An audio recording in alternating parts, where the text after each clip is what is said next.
everybody, and welcome back to another episode of the Points of Articulation. My name's Dave, and if you're new to the channel, welcome. Today I'm looking at the Star Wars Armada Imperial Assault Carriers expansion pack. Now, the Imperial Assault Carriers, also known as the Gazanti-class cruisers, made their first on-screen appearance in Star Wars Episode 1. When Qui-Gon, Padme, and Jar Jar Binks are going through Mos Espa, you see it flying in the background, so that's pretty cool. It also made appearances in Star Wars The Clone Wars and Star Wars Rebels. Now, especially in Star Wars Rebels, these were used to carry walkers and also TIE fighters, so they are really versatile in what they can do, and they're a neat little ship.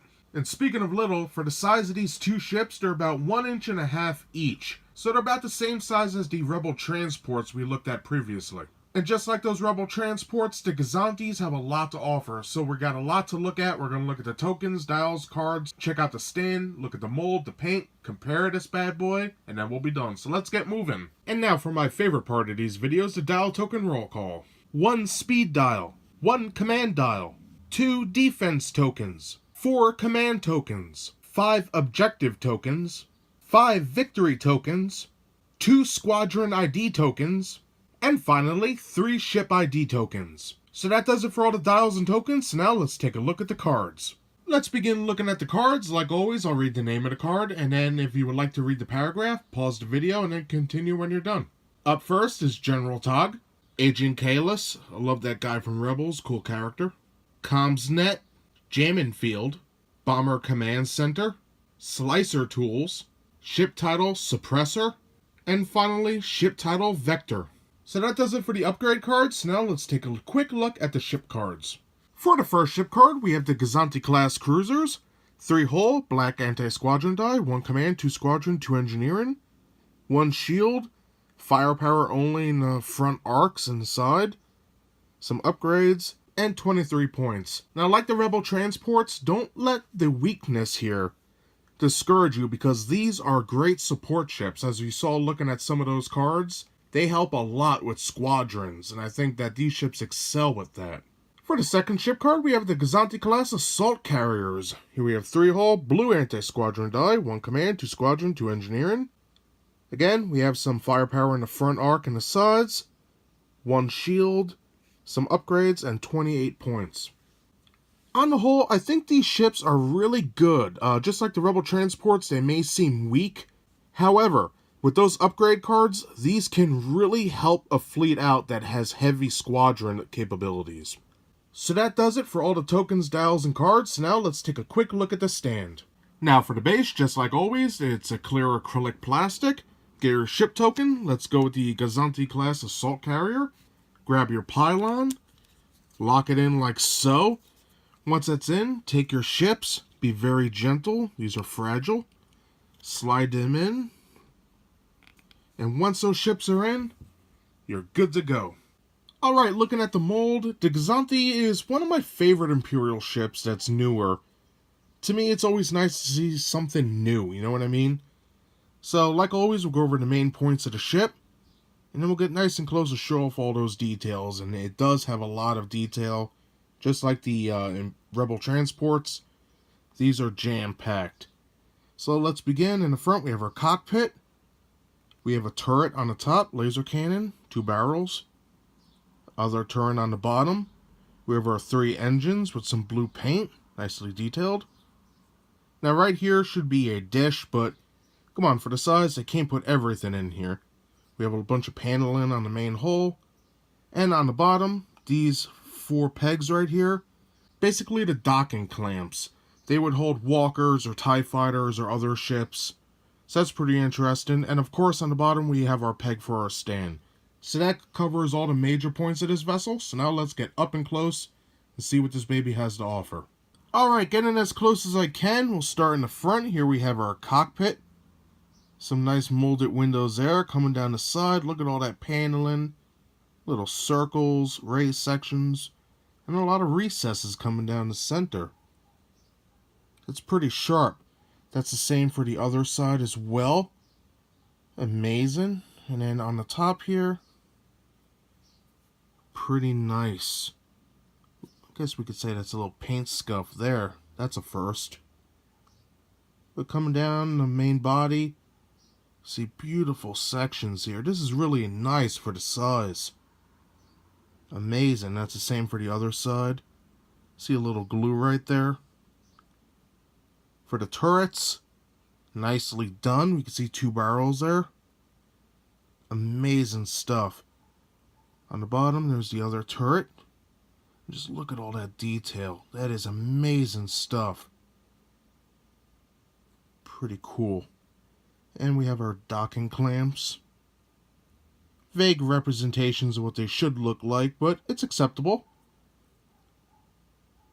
In the back, we have our engines, and just look at all those circles, the rings, if you will. Amazing stuff. I think this came out really good. I think my favorite part of the ship might be where the main body comes off on this wing. Just look at all that detail. Amazing stuff. Actually, I don't think that is glue.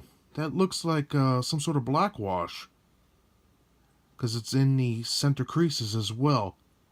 Interesting. It could be glue though, because it is inside the center here on a seam. Who knows? Again, the bottom, just beautiful stuff. Amazing looking ship. So that's everything I have to say about the mold, so now let's take a quick look at the paint. Alright, when it comes to the paint of the Imperial Assault Carrier, just like the Rebel transports, we only have 3 different colors. The first one up is a nice light gray, and I think it's a great color choice. Very similar to what we've seen in the shows. Pretty cool. Now on the back, we have our second color, blue, for the engines. I think it came out nice. The one in the center is a little off, but for the size, it's okay. And then, finally, you guessed it, the black wash, which got into all these little nooks and crannies, and really made this little 1.5-inch model come to life. I think they did an amazing job on here. Again, paint's just helping the mold out and not covering it up. And I think that's very important. So that's everything I have to say about the paint. Only 3 colors, but a magnificent looking ship. So now let's put this bad boy back on the stand and compare it to some other ships. Now for our size comparison with the Imperial Assault Carriers, I have it next to the Rebel Transports by Armada as well. And then over here we have the Star Wars X-Wing Gazanti class cruiser, which is an amazing vessel. And this is basically this just blown up in more detail. We can see the dish here, where the TIE fighters or walkers attach. Beautiful ship. I can't wait to touch on this bad boy. But on the whole, great ships all around. And that's everything I have to say today about the Star Wars Armada Imperial Assault Carriers expansion pack. Now, the Gazanti class cruiser made its first on-screen appearance in Star Wars Episode 1, The Phantom Menace. And for the size of these 2 ships, each one measures 1.5 inches, which is pretty cool. So what could I say? I'm a fan of the Gazanti class. I love the idea of these things coming out of hyperspace with 4 TIE fighters on it, or going to a planet, going near the surface and dropping 2 AT-ATs. That is cool to me. I really like that. But why is it good for Armada? Well, first of all, just like always, you get your dials and tokens, which you add to your collection. Second of all, you get 2 beautiful models, as we've seen. Greatly detailed, nicely painted, they complement each other well. And third, and most importantly, these may not have teeth, but they are there to help you. If you have a couple of these in your fleet, you're safe from a lot of different things. For example, Agent Kalis, an upgrade card, says while attacking a unique squadron, add 1 die of any color to your attack pool. That is amazing. Jamming field, while a squadron at distance 1 and 2 is attacking or defending against a squadron, the attack is treated as obstructed, which means it does nothing. And then of course you have Bomber Command Center. And then for the ship title Vector, here it has the speed of each squadron without heavy you activate is increased by 1 to a maximum of 5 until the end of its activation. So these things are built to support squadrons, and that plays right into what we've seen in the canon, and it's such a great idea. I really think they did a decent job with that. Now, if you're looking to buy this, you could get it at Barnes & Noble, Amazon, eBay, hobby shops, Miniature Marketplace, or FantasyFlightGames.com. I got mine for about $19.99 at Barnes & Noble a couple months ago, and I'm glad I did. Not only do you get a beautiful model, but they're a great support craft, as I mentioned before.